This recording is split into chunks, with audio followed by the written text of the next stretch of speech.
Elasticity topic la neat type question பார்க்கலாம் பாருங்க. First question, there is no change in the volume of a wire due to change in its length on stretching. The Poisson's ratio of the material of the wire is dash.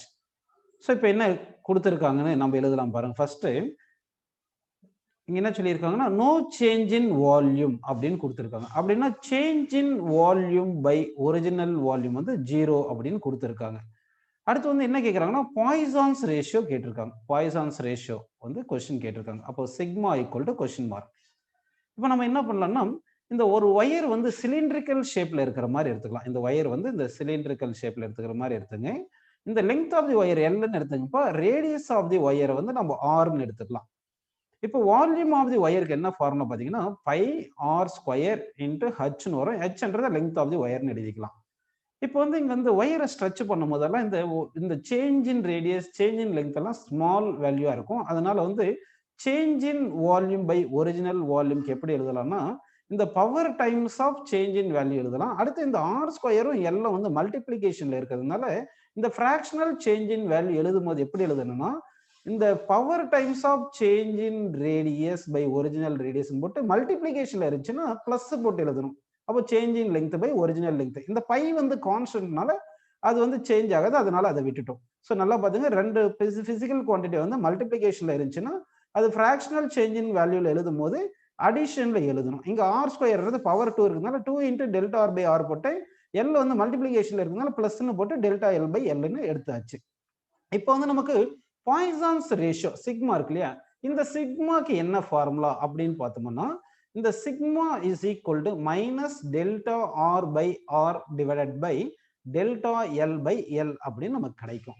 So இதுல இருந்து நமக்கு இந்த delta r by r என்ன வருதுன்னு பார்த்தீங்கன்னா minus sigma into delta l by L அப்படின்னு கிடைக்கும். So இந்த டெல்டா ஆர் பை ஆரை வந்து இது ஈக்குவேஷன் 1ன்னு எடுத்துட்டு ஈக்குவேஷன் 1ல நம்ம டெல்டா ஆர் பை ஆரை சப்ஸ்டிட் பண்ணலாம். அப்படி சப்ஸ்டிட் பண்ண என்ன வருது பாருங்க, இந்த டெல்டா வி பை ஈக்குவேஷன் 1 எழுதுறேன் நான். இந்த ஈக்குவேஷன் 1 வந்து delta v by v is equal to 2 times of delta r by r. அந்த டெல்டா ஆர் பை ஆர் என்ன கொடுத்துருக்காங்க பாத்தீங்கன்னா வந்திருக்குன்னா நமக்கு minus sigma into delta l by L அப்படின்னு இருக்கு, பிளஸ் டெல்டா எல் பை எல்னு இருக்கு. இப்போ இந்த ஈக்குவேஷன் 1 இப்படி ரீஅரேஞ்ச் பண்ணிட்டேன். இப்போ வந்து பாருங்க இது எப்படி எழுதலாம்னா இது மைனஸ் 2 சிக்மா இருக்கு, டெல்டா எல் பை எல் காமனா எடுத்துருங்க. So delta l by l காமனா எடுத்துட்டேன். அப்படி எடுத்துட்டா இங்க மைனஸ் 2 சிக்மா இருக்கு, இங்க பிளஸ் 1ன்னு இருக்கு. இப்போ நமக்கு கொஸ்டின்ல என்ன கொடுத்துருக்காங்க, நோ சேஞ்ச் இன் வால்யூம் கொடுத்ததுனால change in volume by original volume 0 வருது. அதனால இது change in volume by original volume 0ன்னு போட்டுடுறேன். அப்படின்னா என்ன வரும்னா உங்களுக்கு இந்த minus 2 sigma plus 1 is equal to 0 அப்படின்னு கிடைக்கும். இதுல இருந்து 2 சிக்மா இஸ் ஈக்குவல் டு 1ன்னு கிடைக்குது. Sigma is equal to 1/2. So sigma is equal to 1/2 இந்த வேல்யூ எவ்வளவு பார்த்தீங்கன்னா 0.5. நமக்கு ஆன்சர் பிளஸ்ல வருது. So plus 0.5 is the correct answer. First questionக்கு first option கரெக்டான ஆன்சரா வந்திருக்கு. அடுத்த question போலாம் பாருங்க. Second question போலாம். Which statement is true for a metal அப்படின்னு கேட்டிருக்காங்க. அதாவது y என்றது Young's modulus, eta என்றது rigidity modulus. Young's moduluஸ்க்கும் rigidity moduluஸ்க்கும் என்ன ரிலேஷன் அப்படின்றத நம்ம எழுதலாம் பாருங்க. இப்போ Young's modulus is equal to twice the rigidity modulus into 1 plus sigma அப்படின்னு இருக்கு. இந்த சிக்மான்றது பாய்சான்ஸ் ரேஷியோ. சிக்மா பாய்சான்ஸ் ரேஷியோக்கு பிராக்டிக்கல் வேல்யூ எவ்வளவு பாத்தீங்கன்னா greater than 0 less than or equal to 0.5. அப்படின்னா சிக்மா வந்து கிரேட்டர் தேன் 0ன்றதுனால இந்த வேல்யூ கிரேட்டர் தேன் 1ன்னு வருது. அப்போ வந்து என்ன ஆகுதுன்னா யங்ஸ் மாடுலஸ் வந்து கிரேட்டர் தேன் டுவைஸ் தி என்ன வருது ரிஜிடிட்டி மாடுலஸ் அப்படின்னு நமக்கு வந்திருக்கு. So that Young's modulus is greater than rigidity modulus. இந்த ரிலேஷன் அப்படியே டெக்ஸ்ட் புக்ல கொடுத்துருப்பாங்க. Young's modulus equal to twice the rigidity modulus into 1 plus Poisson's ரேஷியோன்னு. சரிங்களா? அப்போ வந்து இந்த கொஸ்டின் செகண்ட் கொஸ்டினுக்கு என்ன ஆன்சர் கரெக்ட் பார்த்தீங்கன்னா தேர்ட் ஆப்ஷன் கரெக்டான ஆன்சர். நெக்ஸ்ட் கொஸ்டின் போலாம் பாருங்க. Third question, for a given material the Young's modulus is 2.4 times that of rigidity modulus, its Poisson's ratio is. போன கொஸ்டின்ல ஃபார்முலா பார்த்தோம் இல்லைங்களா, அதே ஃபார்முலா தான் யூஸ் பண்ண போறோம். இப்போ என்ன கொடுத்துருக்காங்க பாருங்க, given வந்து Young's modulus is 2.4 times of rigidity modulus கொடுத்துருக்காங்க. நமக்கு relation between Young's modulus and rigidity modulus என்ன பார்த்தீங்கன்னா 2 times of eta into 1 plus sigma. சிக்மான்றது பாய்சன் ரேஷியோ. இப்போ யங்ஸ் மாடுலஸ் கொடுத்துருக்காங்க, அதை சப்ஸ்டிட் பண்ணுங்க. 2.4 into eta is equal to 2 eta into 1 plus sigma அப்படின்னு எழுதிக்கிறோம். இப்போ நம்ம எதை கேன்சல் பண்ணலாம் பார்த்தீங்கன்னா, இந்த ஈட்டா கேன்சல் ஆயிடுச்சு. அடுத்து இந்த 2ம் 2.4ம் கேன்சல் பண்ணா 1.2ன்னு கிடைக்குது. ஸோ இப்போ 1.2 is equal to 1 plus sigma. இப்போ 1 இந்த பக்கம் வந்துச்சுன்னா 1 minus 1.2 வந்து sigma is equal to 0.2 அப்படின்னு நமக்கு கிடைக்கும். ஸோ தேர்ட் கொஸ்டினுக்கு ஆன்சர் வந்து fourth answer correct. Next question பார்க்கலாம் பாருங்க. Stress strain curve for 4 metals are shown in the figure. The maximum Young's modulus of elasticity for a metal கேட்டிருக்காங்க. இங்க y axisல strain எடுத்திருக்காங்க, x axisல stress எடுத்திருக்காங்க. ஓகேங்களா? அப்படின்னா வந்து slope of the graph என்ன வந்திருக்குன்னா strain by stress அப்படின்னு நமக்கு கொடுத்திருக்காங்க. strain by stressன்னு வந்திருக்கு. இப்போ இதுல ஸ்லோப் பாத்தீங்கன்னா கிராஃப் ஏக்கு கம்மியா இருக்கு, கிராஃப் டிக்கு அதிகமா இருக்கு. நம்ம கேட்டது யங்ஸ் மாடுலஸ் ஆஃப் வெலாசிட்டி வந்து எதுக்கு அதிகமா இருக்குன்னு கேட்டிருக்காங்க. சரி, அடுத்து வந்து யங்ஸ் மாடுலஸ்க்கு என்ன ஃபார்முலா பார்க்கலாம் பாருங்க. Young's modulus equal to stress by strain வரும்.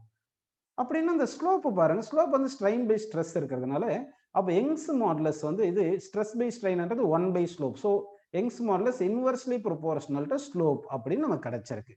அப்போ ஸ்லோப் குறைவா இருந்தா யங்ஸ் மாடுலஸ் அதிகமா இருக்கும். ஓகேங்களா? அப்போ ஸ்லோப் எதுக்கு கம்மியா இருக்கு பாருங்க, கிராஃப் ஏ மெட்டீரியல் ஏக்கு தான் வந்து ஸ்லோப் கம்மியா இருக்கு.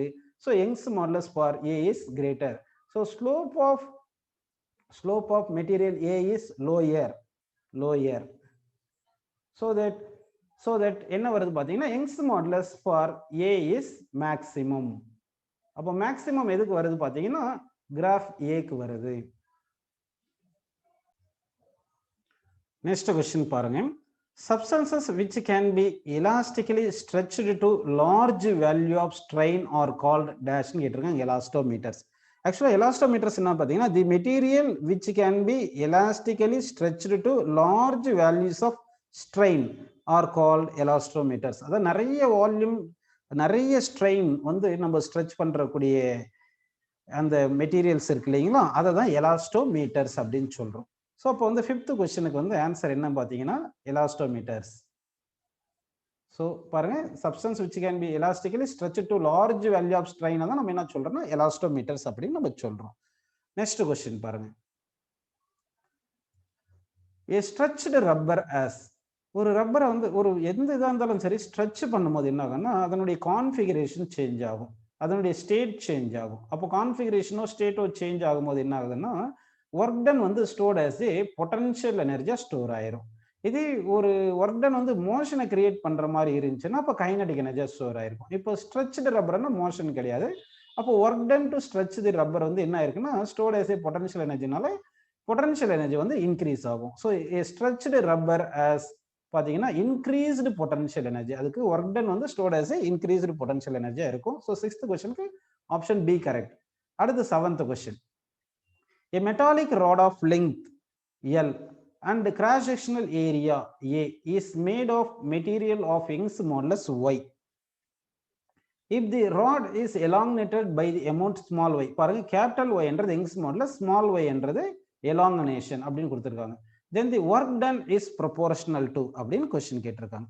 சரி, இப்போ வந்து ஒர்க் டன்னுக்கு என்ன ஃபார்முலா அப்படின்னு பார்த்தீங்கன்னா work done is equal to half into stress into strain into volume, strain into volume அப்படின்னு வரும் நமக்கு.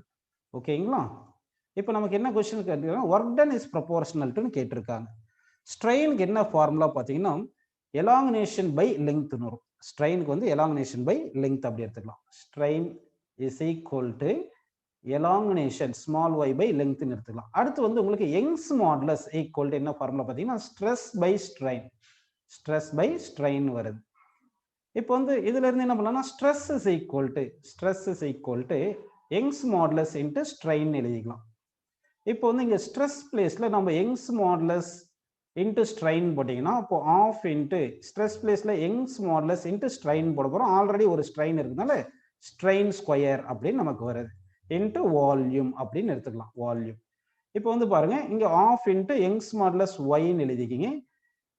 இந்த வால்யூம் வந்து ஏரியா இன்ட்டு லெங்க்த்னு போட்டுங்க. ஸ்ட்ரெயினுக்கு வந்து பாருங்க யங்ஸ் மாடுலஸ் பை லெங்க்த். அப்போ ஸ்ட்ரெயினுக்கு வந்து elongation by length. strain வந்து elongation by length. அப்ப elongation by length whole square அப்படின்னு போட்டுக்கலாம்.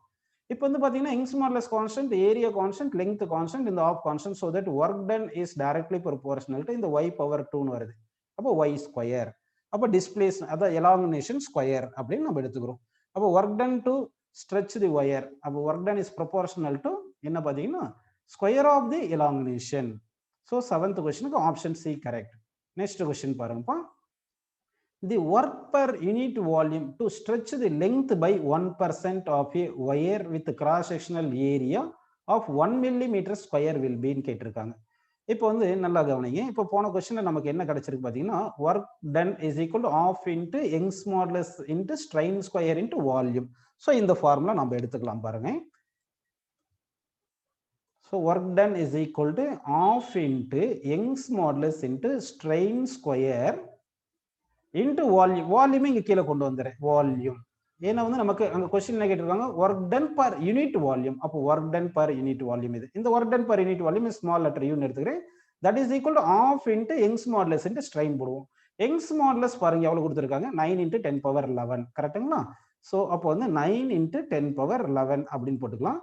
இங்க பாருங்க இந்த stretch the length by 1%. 1% னா delta L by L is equal to 1% கொடுத்திருக்காங்க. percent fraction மாத்தறதுக்கு percent க்கு வந்து 1 by 100 ன்னு போட்டுருங்க. அப்ப delta L by L இருக்கு இல்லையா இதுதான் வந்து strain. சோ நமக்கு நல்லா பாருங்க இங்க stretched by length 1% கொடுத்ததுனால அந்த 1% தான் strain போட்டுறோம். அப்ப strain பிளேஸ்ல 1 by 100 whole square போட்டுருங்க. இப்போ 1 by 100 இருக்கு இல்லீங்களா இது 10 power 2 10 power 2 ஸ்கொயர் பண்ணா 10 power 4 இந்த 10 power 11 10 power 4 கேன்சல் பண்ணா 10 power 7 இருக்கும். இந்த 9 2 கேன்சல் பண்ணீங்கன்னா அப்போ 4.5 னு இருக்கும் into 10 power நமக்கு என்ன வருது பாருங்க 7 யூனிட் வந்து joule per metre cube. Unit volume இங்க அப்படியே ஜூல்லே கொடுத்துட்டாங்க.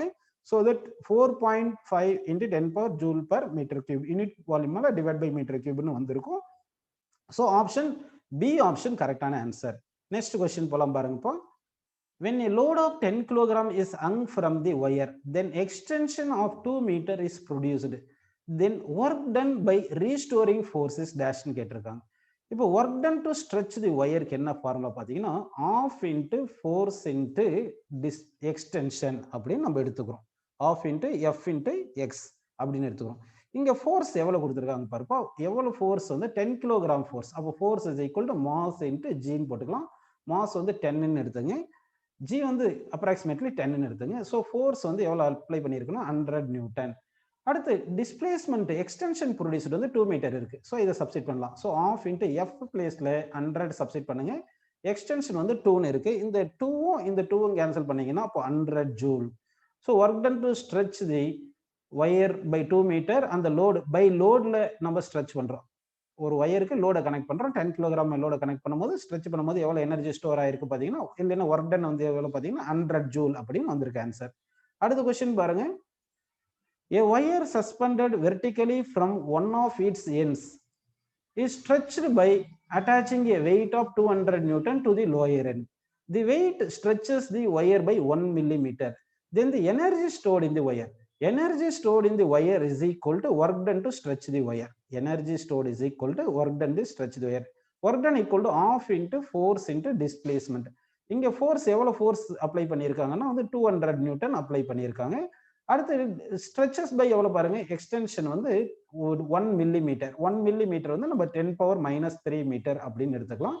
அதை சப்ஸ்டிட் பண்ணுங்க. இப்போ சப்ஸ்டிட் பண்ணீங்கன்னா half into force வந்து 200 into extension வந்து elongation வந்து 10 power minus 3 ன்னு இருக்கு. இந்த 2ம் இந்த 200 கேன்சல் பண்ணா 100 ன்னு வருது. 100வும் 10 power minus 3 மல்டிப்ளை பண்ணா 0.1 ஜூல். நமக்கு ஆன்சர் வந்து 0.1 ஜூல் அப்படின்னு 10th क्वेश्चनக்கு ஆப்ஷன் A கரெக்ட்டா வந்திருக்கு. அடுத்து 11th क्वेश्चन பாருங்க. If a spring extends by x on loading, then the energy stored by the spring is dash அப்படின்னு கேட்டிருக்காங்க. இப்போ நமக்கு என்ன ஃபார்முலா தெரியும்னா energy stored in the spring is equal to work done is equal to half into F into elongation எடுத்துக்கிறோம். F தான் இங்க T ன்னு சொல்லியிருக்காங்க. அப்போ F இஸ் ஈக்குவல் டு நம்ம T அப்படின்னு எடுத்துக்கலாம். நெக்ஸ்ட் வந்து பாத்தீங்கன்னா ஃபோர்ஸுக்கு வந்து ஒரு ஃபார்முலா இருக்கு என்னன்னா K into X அப்படின்னு ஒரு ஃபார்முலா இருக்கு. K into force constant into elongation. So X is equal to F by K ன்னு போட்டுக்குங்க. ஓகேங்களா? இப்போ சப்ஸ்டிட் பண்ணும்போது 1/2 into F into X பிளேஸ்ல F by K ன்னு போட்டீங்கன்னா F into F வந்து F ஸ்கொயர்னு போட்டுக்கலாம். 1/2 into F is equal to T, tension அப்படின்னு சொல்லிட்டோம். அப்போ F பிளேஸ்ல T போட்டீங்கன்னா T square by K அப்படின்னு வந்திருக்கு. So that 11th question T square by 2K is second option கரெக்டான ஆன்சர். நெக்ஸ்ட் கொஸ்டின் போலாம் பாருங்க. Wires A and B are made from the same material. A has twice the diameter and 3 times the length of the B. If the elastic limits are not reached, அப்படின்னா within the elastic limit இருக்கு.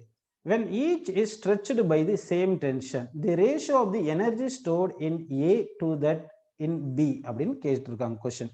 So இப்போ பாருங்க, இப்போ வந்து நம்ம என்ன பண்ணலாம்னா energy stored formula வந்து half into F into elongation எக்ஸ்ன்னு எடுத்துக்கலாம். ஓகேங்களா?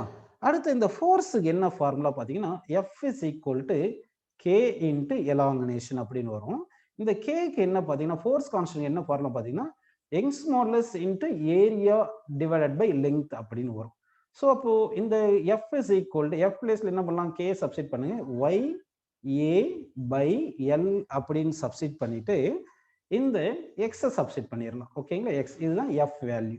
ஸோ இந்த எஃப் வேல்யூ நம்ம இப்போ சப்ஸ்டிட் பண்ணலாம் பாருங்க. அதாவது இந்த கே வேல்யூவில் பார்த்தீங்கன்னா ஒய்ஏ பை எல்னு வந்திருக்கு. So force is equal to YA by L into X.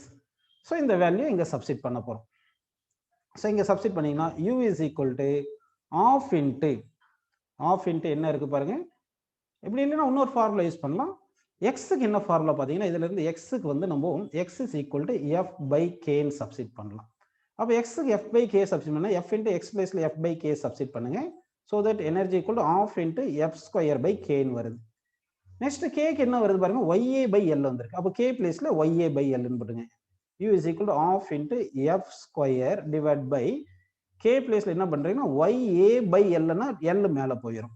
இப்போ இங்க என்னென்ன சொல்லியிருக்காங்க பாருங்க, when each is stretched by the same tensions, same டென்ஷனா ஃபோர்ஸ் சேம் அப்படின்னு நம்ம எடுத்துக்கணும். அடுத்து சேம் மெட்டீரியல் சொன்னதுனால யங்ஸ் மாடுலஸ் சேம் அப்படின்னு நம்ம எடுத்துக்கணும். அப்படின்னா ரேஷியோ ஆஃப் தி எனர்ஜி, இந்த ரேஷியோ ஆஃப் தி எனர்ஜி இருக்கு இல்லைங்களா, யூ அதாவது material first material by second மெட்டீரியலுக்கு ரேஷியோ ஆஃப் எனர்ஜி வேணும். That is equal to directly proportional length வருது, இன்வெர்ஸ்லி ப்ரொபோர்ஷனல் ஏரியா வருது. ஏரியாக்கு என்ன ஃபார்முலா பார்த்தீங்கன்னா பை ஆர் ஸ்கொயர் அப்படின்னு நம்ம எடுத்துக்கலாம். அப்போ வந்து என்ன ஆயிரும்னா energy ratio equal to ratio of the length போட்டுக்கலாம். அடுத்து இன்வெர்ஸ்லி ப்ரொபோர்ஷனல் ஏரியா வந்து டைரக்ட்லி ப்ரொபோர்ஷனல் ஆர் ஸ்கொயர் வரதுனால R2 square by R1 square அப்படின்னு நம்ம போட்டுக்கலாம். ஏன்னா எனர்ஜி வந்து டைரக்ட்லி ப்ரொபோர்ஷனல் லெங்த்னால direct ratio of length ratio போட்டோம். எனர்ஜி வந்து இன்வெர்ஸ்லி ப்ரொபோர்ஷனல் ஏரியா வந்து டைரக்ட்லி ப்ரொபோர்ஷனல் ஆர் ஸ்கொயர் வரதுனால எனர்ஜி வந்து inversely proportional to radius square அப்படின்னு போட்டுக்கிறோம். இப்போ பாருங்க கொஸ்டின்ல என்னென்ன கொடுத்துருக்காங்கன்னா wire A as twice the diameter. Diameter twice என்ன அர்த்தம் உங்களுக்கு, ரேடியஸ் வந்து டுவைஸ்னு அர்த்தம். அப்போ ஒயர் ஏக்கு வந்து டயாமீட்டர் வந்து 2 டைம்ஸ் ஆஃப் ஒயர் பி என்ன, அப்போ ஃபர்ஸ்ட் ஒயருடைய radius twice the second wire radius. Next வந்து ஃபர்ஸ்ட் ஒயர் லெங்த் இருக்கு இல்லைங்களா, அது வந்து 3 டைம்ஸ் தி செகண்ட் ஒயர் சொல்லியிருக்காங்க. அப்படின்னா L1 is equal to 3 times of L2 அப்படின்னு நம்ம கொடுத்துருக்காங்க. ஸோ இந்த வேல்யூஸை இப்போ சப்ஸ்டிட் பண்ண போகிறோம் இந்த ஈக்குவேஷனில் எனர்ஜி ரேஷியோவில். So U1 by U2 is equal to L1 பிளேஸில் 3L2 போடுங்க, டிவைட் பை L2 இருக்கு. அடுத்து R2 அப்படியே வச்சுட்டு R1 பிளேஸில் 2R2 போட்டுக்குங்க, ஹோல் ஸ்கொயர் போட்டுருங்க. இப்போ R2 கேன்சல், L2 கேன்சல், இந்த 3 அப்படியே இருக்கு. இந்த 1/2 ஸ்கொயர் இருக்கு இல்லைங்களா, அது வந்து பை 4 ஆயிரும். ஸோ தட் ஆன்சர் வந்து 3:4 இஸ் கரெக்ட். ஸோ 12th கொஸ்டினுக்கு ஆன்சர் வந்து 3:4 அப்படின்னு நமக்கு கிடைக்குது. So option B correct. அடுத்து 13th question பாருங்க. A wire of length 50 cm and cross sectional area 1 square millimeter is extended by 1 millimeter. The work required will be dash அப்படின்னு கேட்டிருக்காங்க. So நம்ம கொடுத்ததெல்லாம் எழுதிக்கலாம். First length of the wire கொடுத்துருக்காங்க பாருப்பா. Length of the wire வந்து 50 centimetre. 50 centimetre மீட்டரா மாத்துங்க. So 0.5 metre. அடுத்து வந்து பாருங்கப்பா, உங்களுக்கு வந்து இது 50 சென்டிமீட்டர் வந்து 0.5 மீட்டர்னு எழுதிட்டோம். Next extended by 1 millimetre. அப்போ எக்ஸ்டென்ஷன் வந்து 1 மில்லிமீட்டர் வந்து 10⁻³ மீட்டர் போட்டுங்க. ஏரியா ஆஃப் கிராஸ் செக்ஷன் இருக்கு இல்லையா, ஏரியா வந்து 1 ஸ்கொயர் மில்லிமீட்டர். அப்போ 1 மில்லிமீட்டர் ஸ்கொயர், 1 மில்லிமீட்டர்ன்றது 10⁻³ மீட்டர் ஹோல் ஸ்கொயர் போட்டோம்னா அப்போ 10⁻6 மீட்டர் ஸ்கொயர்னு வருது. அடுத்து யங்ஸ் மாடுலஸ் எங்க கொடுத்துருக்காங்க, 2 × 10⁻10 கொடுத்துருக்காங்க. நமக்கு ஒர்க் டன் கேட்டிருக்காங்க. ஸோ ஒர்க் டனுக்கு என்ன ஃபார்முலா அப்படின்னு நம்ம பார்த்தோம்னா, ஒர்க் டனுக்கு வந்து ஃபார்முலா வந்து பாருங்க, half into F into x elimination. ஓகேங்களா, ஃபோர்ஸுக்கு என்ன ஃபார்முலா சொல்லுங்க, k into x. ஆல்ரெடி கேக்கு என்ன ஃபார்முலா தெரியும் நமக்கு, Young's modulus into area divide by length அப்படின்னு தெரியும். ஸோ இதை எடுத்து போயிட்டு நம்ம கே வேல்யூ ஃபோர்ஸில் சப்ஸ்டிட் பண்ணோம்னா F is equal to YA by L into x வருது. ஸோ இந்த ஃபோர்ஸ் வேல்யூ கொண்டு வந்து இந்த ஈக்குவேஷனில் இங்கே ஃபோர்ஸில் சப்ஸ்டிட் பண்ணுங்கப்பா. அப்படி சப்ஸ்டிட் பண்ணீங்கன்னா அப்போ work done is equal to half into force பிளேஸில் Y A by L into X வரையும் ஆல்ரெடி ஒரு எக்ஸ் இருக்குதுனால எக்ஸ் ஸ்கொயர் அப்படின்னு நம்ம எடுத்துக்கிறோம். ஓகேங்களா? சரி, இப்போ சப்ஸ்டிட் பண்ணலாம் பாருங்க. இந்த y வேல்யூ எவ்வளவு பாருங்க, 2 into 10 power 10, 2 into 10 power 10. அடுத்து இந்த ஏரியா வேல்யூ எவ்வளவு கொடுத்திருக்காங்க பாருங்க, 10 power minus 6. ஏரியாக்கு 10 power minus 6 போட்டாச்சு. எலாங்கினேஷன் x எவ்வளவு பாருங்க, 10 power minus 3. ஸோ இது வந்து ஒரு 10 power minus 3 ஹோல் ஸ்கொயர் போட்டுரும். டிவைட் பை இங்க ஒரு 2 இருக்கு, இந்த 2 போட்டு இந்த லெங்த் L வந்து எவ்வளவுப்பா, 0.5 மீட்டர். ஸோ அது வந்து ஒரு 0.5 போட்டுக்குங்க. இப்போ பார்த்தீங்கன்னா டினாமினேட்டர் வந்து 2 0.5 மல்டிப்ளை பண்ணா 1, இங்க வந்து 10 power minus 3 ஹோல் ஸ்கொயர் வந்து 10 power minus 6, இது ஒரு 10 power minus 6, 10 power minus 12. இந்த 10 power minus 12 and 10 power 10 multiply பண்ணா 10 power minus 2. So the 2 into 10 power minus 2 joule அப்படின்னு கிடைக்குது. சரிங்களா? அப்போ வந்து 2 into 10 power minus 2 joule is the correct answer. Next question பாருங்க.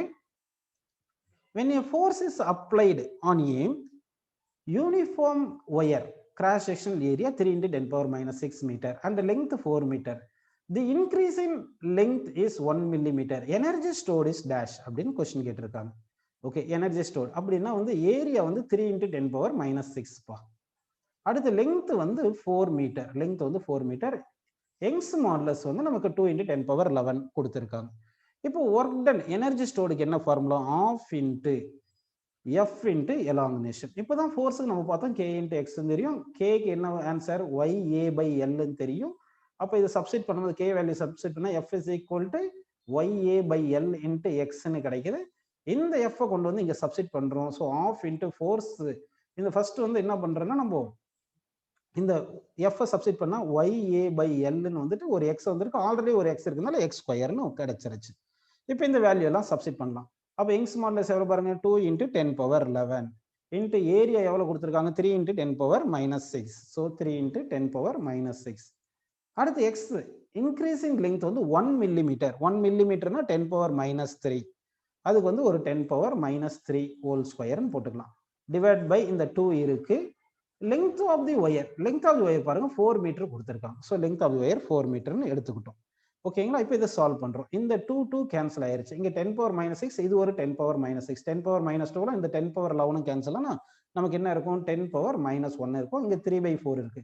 அப்போ 3/4 into 10 power minus 1, 3/4 எவ்வளோ, 0.75 into 10 power minus 1, that is equal to 0.075 joule. So 0.075 joule is the correct answer. Next question போலாம் பாருங்கப்பா. When a 4 kilogram mass is hung vertically on a light spring that obeys Hooke's law, the spring stretches by 2 centimeter. The work required to be done by an external agent in stretching this spring by 5 centimeter will be dash அப்படின்னு கேட்டிருக்காங்க. So இந்த some எப்படி பண்ணலாம் பாருங்க. இப்போ இது வந்து ஒரு ஒயர்னு எடுத்திருக்கோம். இந்த ஒயருக்கு வந்து நம்ம ஒரு வெயிட் எவ்வளோ சஸ்பெண்ட் பண்ணோம்னா 4 கிலோகிராம் சஸ்பெண்ட் பண்ணுறோம். அப்படி பண்ணும்போது இதுக்கு எலாங்கினேஷன் எக்ஸ்டென்ஷன் எவ்வளோ வந்திருக்கு சொல்லியிருக்காங்க பாருங்க, 2 சென்டிமீட்டர் சொல்லியிருக்காங்க. 2 சென்டிமீட்டர் அப்படின்னா இந்த எம்ஜி ஃபோர்ஸ் தான் வந்து இந்த ஒயரை ஸ்ட்ரெச் பண்ணியிருக்கோம். நமக்கு ஃபோர்ஸுக்கு என்ன ஃபார்முலா பார்த்தீங்கன்னா கே இன்ட்டு எக்ஸ்ன்னு நமக்கு தெரியும். இதுல இருந்து K is equal to force by X. ஃபோர்ஸுக்கு என்ன formula, M into G divide by எக்ஸ்ன்னு போட்டுக்கலாம். எம் எவ்வளோ, 4 கிலோகிராம், ஜி வந்து 9.8 டிவைட் பை எக்ஸ் வந்து 2 சென்டிமீட்டர், 2 into 10 power minus 2 அப்படின்னு நம்ம போட்டுக்கிறோம். ஓகேங்களா? இதை சால்வ் பண்றோம். இப்போ வந்து இந்த 4 2 கேன்சல் பண்ணா 2 வரும். 2 into 9.8 வந்து 19.6 வருது. இந்த 10 power minus 2 மேல போனா 10 power 2ன்னு வந்திருக்கு. இதுதான் கே வேல்யூ. ஓகேங்களா? இது யூனிட் நியூட்டன் பர் மீட்டர்ல கிடைச்சிருக்கும் நமக்கு. இப்போ நம்ம என்ன பண்றோம்னா வந்து நல்லா கவனிங்க. இப்போ work done to stretch by an external agent கேட்டிருக்காங்க. அப்போ ஒர்க் டன்னுக்கு என்ன ஃபார்முலா பார்த்தீங்கன்னா ஆஃப் இன்ட்டு எஃப் இன்ட்டு எக்ஸ்ன்னு தெரியும். இன்னொரு formula F is equal to K into எக்ஸ்ன்னு தெரியும். அப்போ எஃப் பிளேஸ்ல கே எக்ஸ் சப்ஸ்டிட் பண்ணுங்க. ஆஃப் இன்ட்டு எஃப் பிளேஸ்ல கே எக்ஸ்ன்னு போட்டுட்டு இன்ட்டு எக்ஸ் ஆல்ரெடி இருக்கிறதால கே எக்ஸ் ஸ்கொயர் போட்டுடலாம். இப்போ எவ்வளோ எலாங்கினேஷன் வேணும்னா 5 சென்டிமீட்டர் எலாங்கினேஷன். நான் வந்து எக்ஸ் இஸ் ஈக்குவல் டு 5 சென்டிமீட்டருக்கு வந்து நம்ம ஒர்க் டன் கண்டுபிடிக்கணும். அப்போ work done is equal of into K value already எவ்வளவு கண்டுபிடிச்சிருக்கோம் பாருங்க, 19.6 into 10 power minus 2 sorry plus 2. இதுதான் கே வேல்யூ. அந்த கே வேல்யூ இங்க சப்ஸ்டிட் பண்ணலாம் பாருங்க. அப்போ கே வேல்யூ வந்து 19.6 into 10 power 2 அப்படின்னு போட்டுட்டு இன்ட்டு எக்ஸ். எக்ஸ் வந்து எவ்வளோ சொல்லுங்க, 5 சென்டிமீட்டர். அப்போ 5 சென்டிமீட்டர் எப்படி எழுதலாம், 5/100 அப்படின்னு போட்டுட்டு 5 சென்டிமீட்டர் மீட்டரை மாற்றது பை 100 போட்டு ஹோல் ஸ்கொயர் போட்டுடலாம். ஓகேங்களா? இப்போ இங்கே பாருங்க, கீழே 10^4 இங்கே 10^2, 10^2 10^4 கேன்சல் பண்ணால் ஒரு 10^2 டினாமினேட்டரில் இருக்கு. இந்த 2 19.6 கேன்சல் பண்ண என்ன வரும் பாருங்க, 9.8. இந்த 5 ஸ்கொயர் வந்து 25 வருது. டிவைட் பை ஒரு இந்த 10^2, இந்த ஒரு 100க்கு வந்து இந்த 100 ஸ்கொயர் வந்து 10^4னால ஒரு 10^2ன்னு இருக்கு. ஸோ இப்போ இதை சிம்பிளை பண்ணுறோம். இதை சிம்பிளை பண்ணால் உங்களுக்கு எவ்வளோ ஆன்சர் வரும் பார்த்தீங்கன்னா 2.45 ஜூல் அப்படி கிடைக்கும். ஸோ நமக்கு இங்கே ஆன்சர் 2.4 இருக்குனால அந்த 2.4 நம்ம எடுத்துக்கிறோம். ஸோ 15th கொஸ்டினுக்கு ஆப்ஷன் பி வந்து கரெக்டான ஆன்சர்.